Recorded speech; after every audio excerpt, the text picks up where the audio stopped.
सूर्यवंशी अमर रहे, भीम सैनिक सोमनाथ सूर्यवंशी अमर रहे, भीम सैनिक सोमनाथ सूर्यवंशी अमर रहे,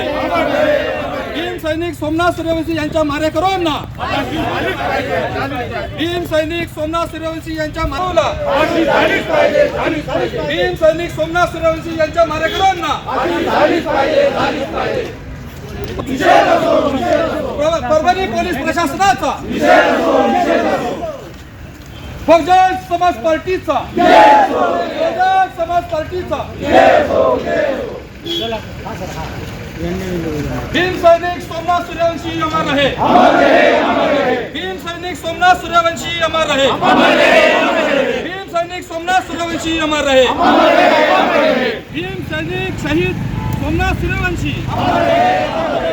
भीम सैनिक शहीद सोमनाथ सूर्यवंशी यांच्या मारेकरूंना, भीम सैनिक शहीद सोमनाथ सूर्यवंशी यांच्या मारेकरूंना आज बहुजन समाज पार्टी अमरावती जिल्ह्याच्या वतीनं परभणी येथे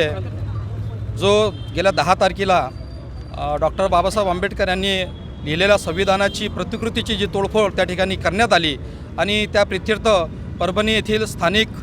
बांधवांनी मोठ्या संख्येनं त्या ठिकाणी मोर्चाचं आयोजन केलं होतं। त्या ठिकाणी निषेध व्यक्त केला होता आणि निषेध व्यक्त करत असताना जे काही पोलीस आणि आपले बांधव भीमसैनिक यांच्यामध्ये जे काही चकमक झाली तर त्या प्रित्यर्थ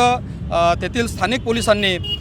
तेथील सर्व भीमसैनिकांना मोठ्या प्रमाणात अटक केली आणि निर्दोष असलेल्या सर्व भीमसैनिकावर मोठ्या प्रमाणात गुन्हे दाखल केले। त्यामध्येच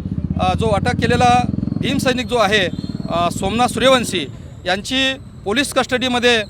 त्या ठिकाणी तो मृत्यू पावलेला आहे आणि अशा परिस्थितीमध्ये आमचा संपूर्ण संशय या परभणी पोलीस प्रशासनावर आहे की ज्यांच्या माध्यमातून ही एक हत्या केली गेली आहे आणि ही हत्या केली असल्यामुळे आमची माननीय मुख्यमंत्री देवेंद्रजी फडणवीस यांच्याकडे मागणी आहे की त्यांनी तात्काळ सखोल चौकशी करावी आणि त्या चौकशीअंती जे काही दोषी असतील, जे काही पोलीस प्रशासनातले पोलीस जे काही दोषी असतील तर त्यांच्यावर मनुष्यवधाचा गुन्हा दाखल करून त्यांना निलंबित करून तात्काळ अटक करावं आणि त्याचप्रमाणे जो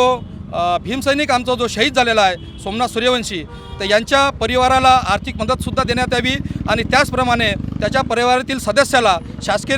नोकरीमध्ये सामावून घेण्यात यावं ही आमची बहुजन समाज पार्टीच्या वतीने माननीय मुख्यमंत्री देवेंद्रजी फडणवीस यांच्याकडे मागणी आहे आणि त्या संदर्भात आम्ही या ठिकाणी तीव्र निषेध व्यक्त या ठिकाणी आम्ही करत आहोत आणि ही का मागणी आमची तात्काळ मान्य झाली नाही, मंजूर केल्या गेली नाही किंवा याच्यावर कुठलीच कार्यवाही झाली नाही तर आम्ही निश्चित येत्या या 3 ते 4 दिवसामध्ये बहुजन समाज पार्टीच्या वतीने संपूर्ण जिल्ह्यामध्ये तीव्र आंदोलन आम्ही त्या ठिकाणी छेडू एवढीच